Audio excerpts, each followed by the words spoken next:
Hello hi welcome नमस्ते, मेरा नाम ऋतिक और आज हम फिर से बात करने वाले हैं एक और इंटरेस्टिंग कंसेप्ट के ऊपर। तो ये वीडियो सेमेस्टर 2 के उन बच्चों के लिए मोस्ट इंपोर्टेंट होने वाली है जिनके पास सब्जेक्ट है principle of micro economics first. तो चलिए शुरू करते हैं आज की वीडियो को। तो लेसन नंबर 4 तक हम ऑलरेडी कंप्लीट कर चुके हैं इस सीरीज के अंदर। जिन्होंने अब तक प्रीवियस वीडियोस ना देखी हो आराम से जाके पहले वाली वीडियोस देख लेना और हर एक सीरीज की वीडियो को सीरीज वाइज ही देखा करो ताकि आपके हर एक कंसेप्ट टॉपिक वाइज ही क्लियर होते चले जाए। अब हम शुरू करते हैं लेसन नंबर 5 की, ठीक है। और इस कंप्लीट सीरीज के नोट्स ऑलरेडी प्रिपेयर हो चुके हैं। जिन बच्चों को नोट्स परचेज करनी है वो इस नंबर पे जाए 9667836336 यहाँ पे जाके व्हाट्सएप करके नोट्स ले सकते हैं with important question answer PDF. अब हम आते हैं आज के कंसेप्ट के ऊपर। तो लेसन नंबर 5 जो है वो हमारे पास क्या है, determination of equilibrium price and commodity. अब आपको मैं ऐसे एक चीज समझाना चाहूंगा, वो क्या कि मार्केट में ना दो तरह की सिचुएशंस होती हैं।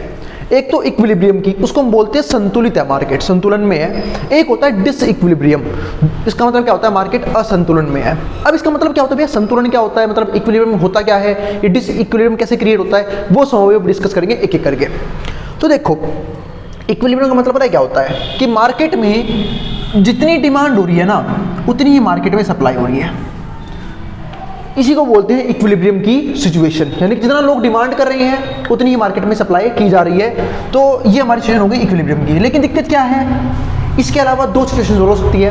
वो क्या, या तो डिमांड सप्लाई से ज़्यादा हो सकती है या फिर डिमांड सप्लाई से कम भी हो सकती है। ये दोनों ही सिचुएशन मार्केट में डिसइक्विलिब्रियम क्रिएट करते हैं और दोनों ही सिचुएशंस हानिकारक सिचुएशन है मार्केट के लिए। पता है ऐसा क्यों होता है वो डिस्कस करते हैं, ठीक है। क्यों डिमांड अगर सप्लाई से ज़्यादा है तो वो डिसइक्विलिब्रियम क्रिएट करता है, अगर डिमांड कम है तो सप्लाई से क्या होता है, यहाँ पर भी डिसइक्विलिब्रियम होता है। तो समझते हैं, देखो अगर मान लो डिमांड सप्लाई से फालतू हो गई, इसका मतलब क्या है कि लोग डिमांड तो कर रहे हैं एक बड़े लेवल पर, लेकिन मार्केट में उतनी सप्लाई नहीं हो रही है, मार्केट में उतनी रिसोर्सेज अवेलेबल नहीं है। तो इस केस में ना महंगाई बढ़ती है। अब वो महंगाई बढ़ने का मतलब क्या है कि मार्केट में कहीं ना कहीं क्रिएट होगा इन्फ्लेशन।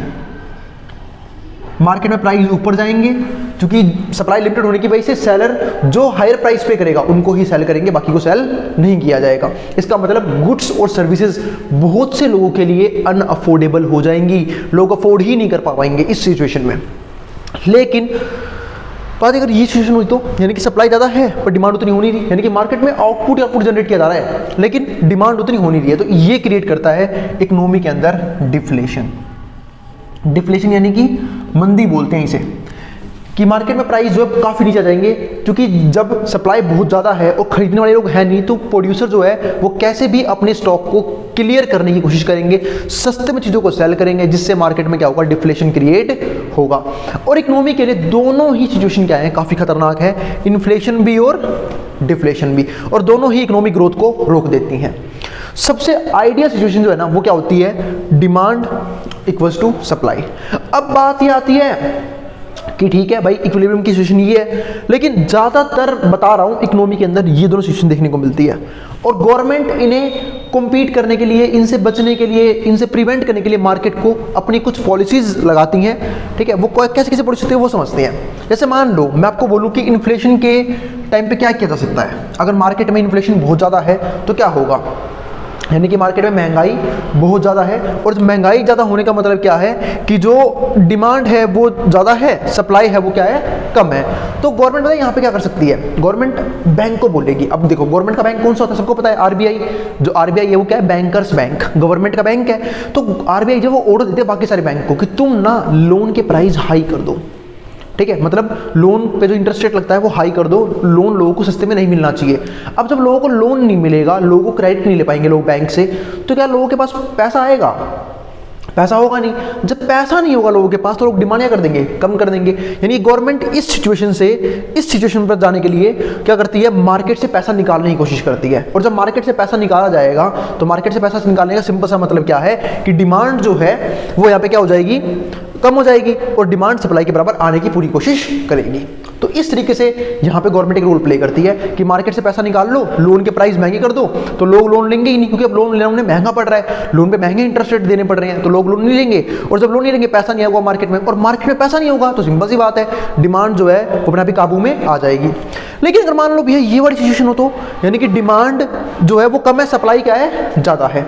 जैसे कोविड में हुआ था, कोविड के बाद तो अब महंगाई ज़्यादा हो गई, लेकिन कोविड की सिचुएशन की बात करोगे तो कोविड में लोग पैसा बचा के चल रहे थे, पैसा बहुत कम खर्च कर रहे थे। क्यों? क्योंकि लोगों के पास पैसा ही नहीं था। तो उस टाइम पे गवर्नमेंट ने क्या किया होगा, उस टाइम पे गवर्नमेंट ने क्या किया, उन्होंने इंटरेस्ट रेट कम कर दिया लोन पे, कि तुम लोन लो, इजीली लोन लो बैंक से, कोई दिक्कत नहीं लोन लेने की, इंटरेस्ट रेट सस्ता कर दिया ताकि लोग लोन ले, ताकि मार्केट में पैसा आए। जब मार्केट में पैसा आएगा तो लोग डिमांड करेंगे, और जब डिमांड करेंगे तो सिंपल सी बात है, डिमांड और सप्लाई दोनों क्या होगी, फिर से बराबर हो जाएगी। तो इस तरीके से कहीं ना कहीं सिचुएशंस को कंट्रोल किया जाता है। तो मैंने आपको पहले ये समझाया इक्विलिब्रियम की सिचुएशन होती क्या है, ठीक है। इक्विलिब्रियम से हम, ठीक है, मतलब डिसइक्विलिब्रियम की सिचुएशन कौन सी होती है, और डिसइक्विलिब्रियम से हम इक्विलिब्रियम में कैसे जा सकते हैं, गवर्नमेंट कौन कौन से, और ये सिर्फ मैंने एक सिंपल सी पॉलिसी की बात करी थी। गवर्नमेंट और ही बहुत सारी पॉलिसीज अप्लाई करती हैं इनको कंट्रोल करने के लिए, और गवर्नमेंट ही नहीं, और किसी भी कंट्री में कोई भी इकोनॉमी है वो इसी तरीके से कंट्रोल की जाती है। अब आते हैं अपने इस चैप्टर के लर्निंग ऑब्जेक्टिव पे। उम्मीद है आपको इस चैप्टर का इंट्रो समझ में आ गया कि पूरे चैप्टर में हम सिर्फ और सिर्फ बात करने वाले हैं इक्विलिब्रियम की और डिसइक्विलिब्रियम की, और इसके अलग अलग टॉपिक्स बारे में हम स्टडी करेंगे इस चैप्टर के अंदर। इसलिए इसका नाम ही क्या है, determination of equilibrium price and commodity, कि हम इक्विलिब्रियम प्राइस और कमोडिटी को कैसे डिटरमाइन कर सकते हैं। अब आते हैं आगे, सबसे पहले स्टडी करते हैं हमारे इस चैप्टर के लर्निंग ऑब्जेक्टिव्स को, कि हमें क्या क्या चीजें सीखने को मिलेंगी इस लेसन के अंदर। पहला टॉपिक क्या है, determine the equilibrium price and equilibrium quantity of a good. हमें समझना ये होगा कि इक्विलिब्रियम प्राइस क्या होता है और इक्विलिब्रियम क्वांटिटी क्या होती है किसी भी एक गुड की, ठीक है, वो हम देख लेंगे। पर इसमें सिंपल सा मतलब पता क्या है कि भाई जब डिमांड और सप्लाई बराबर है तो कितनी क्वांटिटी की डिमांड की जा रही है और कितनी क्वांटिटी की सप्लाई हो रही है, उसी को हम क्या बोलते हैं, equilibrium quantity and equilibrium price. अब आगे देखते हैं दूसरा क्या है, explain excess demand and excess supply of a good. अभी थोड़ी देर बाद समझेंगे हम इस चीज को कि एक्सेस डिमांड का मतलब क्या है, जो हमने अभी भी यहाँ पे डिस्कस किया था। इस सिचुएशन में क्या थी, डिमांड ज़्यादा थी सप्लाई से, इसको हम क्या बोलते हैं, एक्सेस डिमांड, इसको हम क्या बोलेंगे, एक्सेस सप्लाई। तो ये चीज हो गई। तीसरा पॉइंट क्या है, know the direction of change in equilibrium, कि डायरेक्शन जो है वो चेंज कैसे होता है इक्विलिब्रियम में, इक्विलिब्रियम प्राइस में और क्वांटिटी में, when a change in either demand और सप्लाई और बोथ टेक प्लेस। जब हम डिमांड और सप्लाई में चेंज करते हैं तो कैसे हमारा इक्विलिब्रियम शिफ्ट कर जाता है, वो भी हम डिस्कस करेंगे इस चैप्टर के अंदर। यानी कि हम जो है वो इक्विलिब्रियम को शिफ्ट भी करवा सकते हैं डिमांड और सप्लाई में चेंज करके, पर वो कैसे होता है वो हम डिस्कस करेंगे, ठीक है, आगे आने वाले चैप्टर में, ठीक है। अब फोर्थ क्या है हमारे पास, understand the role of elasticity of demand and supply respectively in determination of price and quantity of the good. मतलब हम यहाँ पे इलास्टिसिटी के रोल को भी डिस्कस करेंगे कि कैसे वो डिटरमाइन करता है price and quantity of the good, price और क्वांटिटी किसी भी पर्टिकुलर गुड की। तो ये सारे टॉपिक्स जो हैं, ये चार जो हमारे मेजर टॉपिक्स हैं वो हम डिस्कस करेंगे हमारे लर्निंग ऑब्जेक्टिव के तौर पे। तो इतना तक हो गया, तो चलो ठीक है भैया, ये सारा हम डिस्कस कर लेंगे। अब आता है हमारा नेक्स्ट पार्ट, मतलब इस चैप्टर का इंट्रोडक्शन। एक मिनट रुकना, चलो फिर अब देखते हैं नेक्स्ट टॉपिक के ऊपर। अब नेक्स्ट टॉपिक हमारे पास क्या है यहाँ पे, तो लर्निंग ऑब्जेक्टिव तुमने समझ लिया हमें क्या क्या पढ़ना होगा इस चैप्टर के अंदर। अब देखते हैं डिटर्मिनेशन ऑफ इक्विलिब्रियम प्राइस, कि हम जो है वो इक्विलिब्रियम प्राइस को डिटरमाइन कैसे करते हैं। अब ऐसे में यहाँ पे देखो, the price of a commodity in the market is determined jointly bye it's demand and supply. यानी कि डिमांड और सप्लाई दोनों मिलके जो है मार्केट के अंदर प्राइस को डिटरमाइन करते हैं। इसी को हम पता है क्या बोलते हैं, मार्केट फोर्सेस, है ना। क्योंकि मार्केट में दो चीज होती है, कंज्यूमर और प्रोड्यूसर। कंज्यूमर डिमांड करता है, प्रोड्यूसर सप्लाई करता है, दोनों जहां पे राजी होते हैं वहीं पे हमारा क्या होता है, प्राइस डिटरमाइन किया जाता है। यानी कि दोनों बार्गेनिंग पावर यूज करते हैं अपनी अपनी, प्रोड्यूसर अपनी बार्गेनिंग पावर यूज करता है, कंज्यूमर अपनी बार्गेनिंग पावर यूज करता है, और दोनों मिलके एक प्रोडक्ट का या फिर एक सर्विस का प्राइस डिटरमाइन करते हैं। अब आगे क्या आता है यहाँ पे हमारे पास, The price of a commodity is determined where its quantity demanded is equals to quantity supplied। और हम वो प्राइस डिटरमाइन करते हैं जहाँ पे क्वांटिटी डिमांडेड क्वांटिटी सप्लाइड के बराबर है। अब यहाँ पे समझो एक चीज को, क्या ये प्राइस रखे डिफरेंट प्राइस, पहले 1 रुपये था, फिर 1.5 रुपये हो गया, फिर 2, फिर 2.5, फिर 3, फिर 3.5, प्राइस लगातार बढ़ रहा है। हम सब जानते हैं, अगर मैं प्राइस के हिसाब से डिमांड की बात करूं तो हमने अभी भी डिमांड चैप्टर पढ़ा था कि प्राइस का डिमांड से नेगेटिव रिलेशन देखने को मिलता है। यानी कि जब प्राइस बढ़ेगा डिमांड क्या हो जाएगी, कम हो जाएगी। क्यों? क्योंकि कंज्यूमर की परचेजिंग पावर कम हो जाती है, और जब प्राइस कम होता है तो डिमांड बढ़ जाती है। क्यों? क्योंकि कंज्यूमर की परचेजिंग पावर बढ़ जाती है। तो यहीं पे देखो, यहाँ पे प्राइस लगातार बढ़ रहा है, डिमांड लगातार कम हो रही है। पहले 38, फिर 31, फिर 25, फिर 20, फिर 16, फिर 13। सप्लाई तो बढ़ेगी, क्योंकि सप्लाई और प्राइस का क्या होता है, पॉजिटिव रिलेशन। क्योंकि प्रोड्यूसर अपनी चीज को जब सेल करना चाहता है, जब उसे मार्केट में महंगे रेट मिलते हैं, तो जैसे प्राइस बढ़ रहा है वो सप्लाई बढ़ा रहा है। जब 1 रुपये था प्राइस, वो सिर्फ 8 क्वांटिटी सेल कर रहा था। जब प्राइस 1 से 1.5 हो गया, 13 क्वांटिटी, 2 हुआ तो 17 क्वांटिटी, 2.5 हुआ तो 20 क्वांटिटी, 3 हुआ तो 22 क्वांटिटी, 3.5 हुआ तो 23 क्वांटिटी। इस तरीके से सप्लाई बढ़ रहा है। अब आता है हमारा प्रेशर ऑन प्राइस, यानी कि प्राइस पे क्या क्या प्रेशर पड़ रहा है। अगर आप इस चीज को ध्यान से समझोगे तो देखो ध्यान से, यहाँ पे 38 क्वांटिटी डिमांड हो रही थी क्योंकि प्राइस बहुत सस्ता था, लेकिन प्रोड्यूसर कह रहा भाई मैं नहीं बेचूंगा इस प्राइस पे, क्योंकि भाई इस प्राइस पे मेरे को प्रॉफिट ही नहीं होगा या फिर बहुत कम प्रॉफिट होगा, मेरे को तो नुकसान हो जाएगा, तो मैं नहीं बेचूंगा। तो यहाँ पे जो है वो एक्सेस डिमांड है और सप्लाई बहुत ही कम है, तो प्रेशर ऑन प्राइस कैसा रहेगा, अपवर्ड। ध्यान रखना, अगर डिमांड सप्लाई ज्यादा है उसे बोलते हैं अपवर्ड प्रेशर ऑन प्राइस। ठीक है, अब इसी को हम क्या बोलते हैं यहाँ पे, एक्सेस डिमांड का केस। अब इसका मतलब पता क्या है, अपवर्ड प्राइस प्रेशर क्यों है, उसका रीजन समझा देता हूँ। क्योंकि इस केस में डिमांड बहुत ज़्यादा है, सप्लाई बहुत कम है, इसका मतलब प्राइस बढ़नी चाहिए। जब प्राइस बढ़ेंगे तो जो प्रोड्यूसर और सप्लाई बढ़ाएगा और डिमांड कम होगी, क्योंकि इस केस में तो डिमांड बहुत ज़्यादा है और सप्लाई बहुत कम है, ऐसा इन्फ्लेशन बढ़ना चाहिए, यानी प्राइस बढ़ेगा। क्योंकि हमने अभी भी डिस्कस किया था ये बात कि जब भी डिमांड ज़्यादा हो सप्लाई कम हो तो इन्फ्लेशन क्रिएट होता है, यानी कि प्राइस बढ़ेगा। और जब प्राइस बढ़ेगा तब जो है लोग डिमांड कम करेंगे और प्रोड्यूसर अपनी सप्लाई बढ़ाएगा, तो कहीं ना कहीं हम इक्विलिब्रियम को अचीव करने की कोशिश करेंगे। वो सेम चीज़ है यहाँ पे।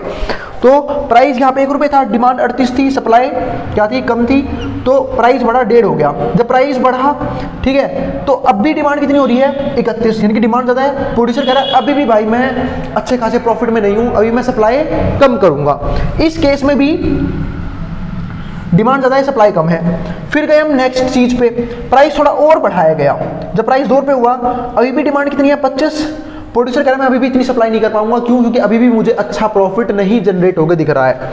अब प्राइस हुआ 2.5 रुपये। अब जितनी डिमांड थी ना उतनी सप्लाई हो रही है, इसी को बोलते हैं सिचुएशन ऑफ इक्विलिब्रियम।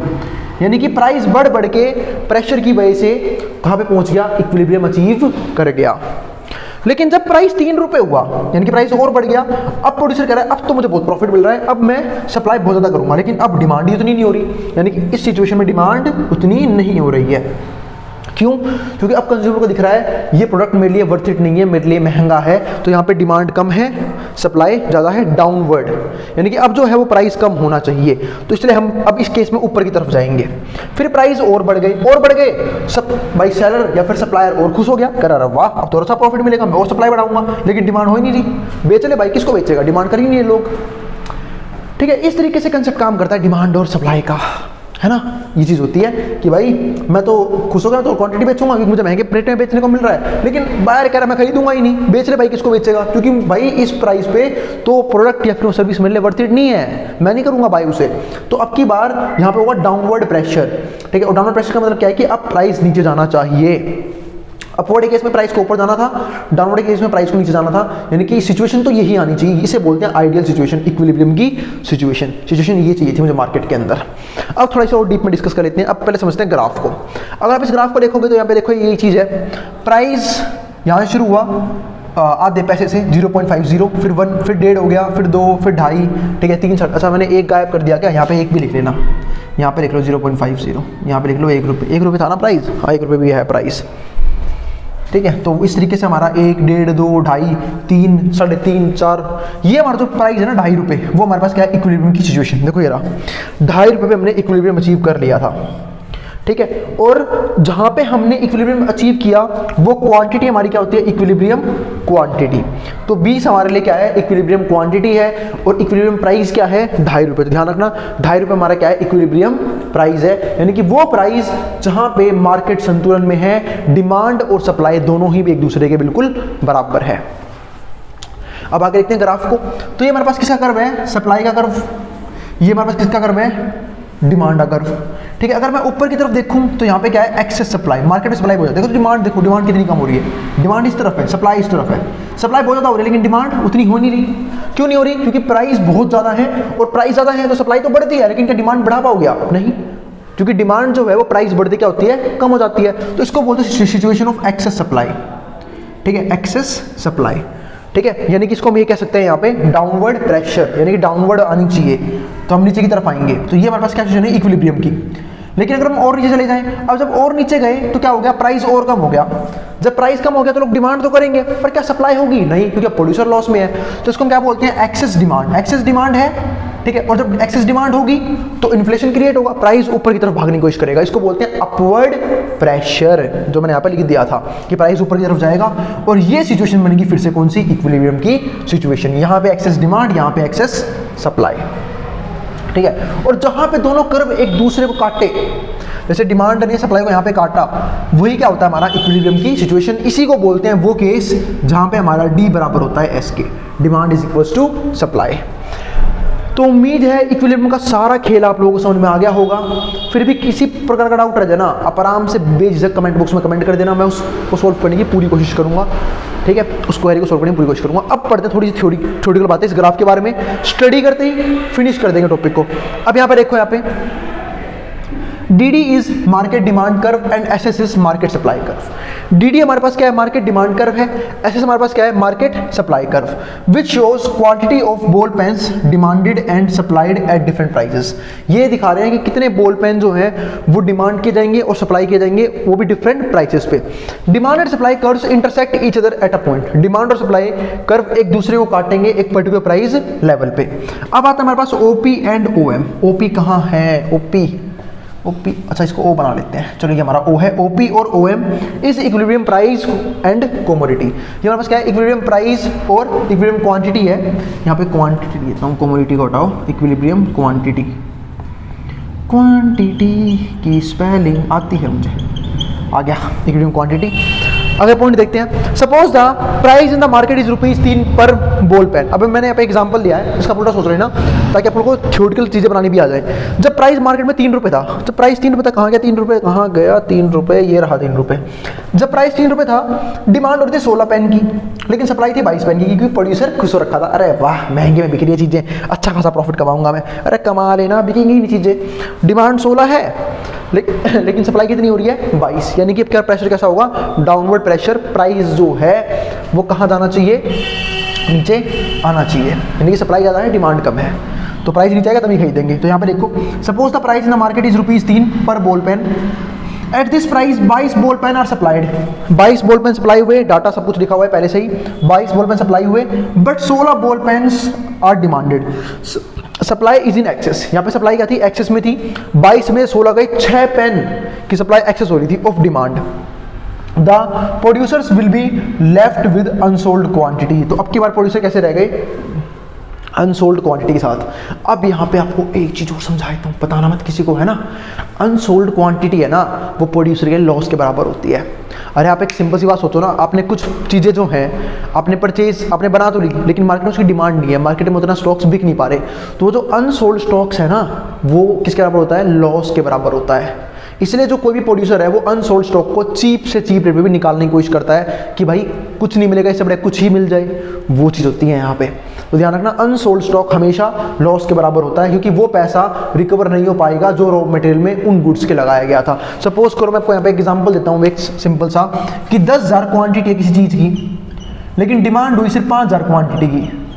तो अब ये 5,000 क्वांटिटी करेगा क्या, अचार तो बनाएगा नहीं उसका, उसमें भी रॉ मटेरियल लगाया, खर्चा लगाया, लेबर लगी थी, ठीक है, मतलब उसमें भी तो इन्वेस्टमेंट लगी थी उसकी, तो 5,000 क्वांटिटी करेगा क्या, तो 5,000 क्वांटिटी लॉस के बराबर होता है। इसलिए कई बार जो है ना, जो प्रोड्यूसर है वो आए हुए 5,000 क्वांटिटी पे ही मैक्सिमम प्रॉफिट जनरेट करने की कोशिश करता है, ताकि वो बचे हुए कुछ क्वांटिटी अगर वो ना भी बिके उनका भी लॉस कवर हो जाए। इतना आपने देखा होगा, जब कोई चीज़ नई नई मार्केट में आती है उसका रेट काफ़ी महंगे होते हैं, और जब वो उसे कुछ टाइम हो जाता है, ठीक है, लोगों वो चलन में आ जाते हैं, फिर उसके रेट क्या होते हैं, काफ़ी ज़्यादा सस्ते होने शुरू हो जाते हैं, चाहे वो कितनी महंगी चीज़ क्यों ना हो इस दुनिया की। अब यहाँ पे देखो, तो सप्लाई इज इन एक्सेस, 22 में 16 गई 6 of demand, the producer will be left with unsold quantity, will be result the price. अब अच्छा एक minute, will be prepared to purchase the commodity at lower price, ठीक है, तब जो है यहाँ पे लोग जो तैयार होते हैं उस चीज़ को परचेज करने के लिए, वो भी लोअर प्राइस पे। As a result the price will be decline, जिसकी वजह से क्या होता है, प्राइस डिक्लाइन होते हैं। मतलब अब अगर एक प्रोड्यूसर के पास, मैं ही एक प्रोड्यूसर हूँ, मेरे पास कुछ अनसोल्ड स्टॉक रह गए, तो मैं क्या सोचूंगा कि भाई कंप्लीट नुकसान हो, इससे पहले मैं रेट कम कर दूं, ताकि रेट कम करूंगा तो लोग डिमांड करेंगे, डिमांड करेंगे तो मेरा अनसोल्ड स्टॉक भी ऑलमोस्ट सेल हो जाएगा। इस यही एक रीजन है प्राइस के डिक्लाइन होने का, and will ultimately come down come to the equilibrium price. और इस तरीके से हम कहाँ पे आ जाएंगे, इक्विलिब्रियम प्राइस के ऊपर आ जाएंगे।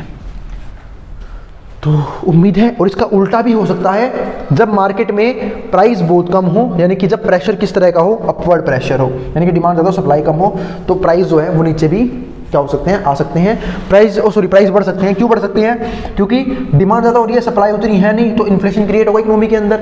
और जब इन्फ्लेशन क्रिएट होगा, ठीक है, तो सिंपल सी बात है, डिमांड कम होगी, सप्लाई बढ़ेगी, और फिर से हम क्या करेंगे, इक्विलिब्रियम को अचीव कर लेंगे। तो इस तरीके से हम जो है सिचुएशंस को काबू में करने की कोशिश करते हैं डिसइक्विलिब्रियम के। तो उम्मीद है आपको कंप्लीट टॉपिक समझ में आ गया होगा। फिर भी कोई डाउट आ जाए, कमेंट बॉक्स खुले में आप कमेंट कर देना, ठीक है। मैं उस डाउट को, उस क्वेरी को सोल्व करने की पूरी कोशिश करूंगा। और अगर वीडियो पसंद आए तो वीडियो को लाइक किए बिना मत जाना, और चैनल को सब्सक्राइब भी कर देना ऐसी वीडियोस के लिए, ठीक है। और उन बच्चों में शेयर भी कर देना जिनका एग्जाम होने वाला हो सेम सब्जेक्ट का। और जिन बच्चों को नोट्स परचेज करने हैं वो इस नंबर पे जाए 9667836336, यहाँ पे व्हाट्सएप करके नोट्स ले सकते हैं। आप जिसको जो उतारना उतार सकता है मेट्रो बोर्ड के सामने से।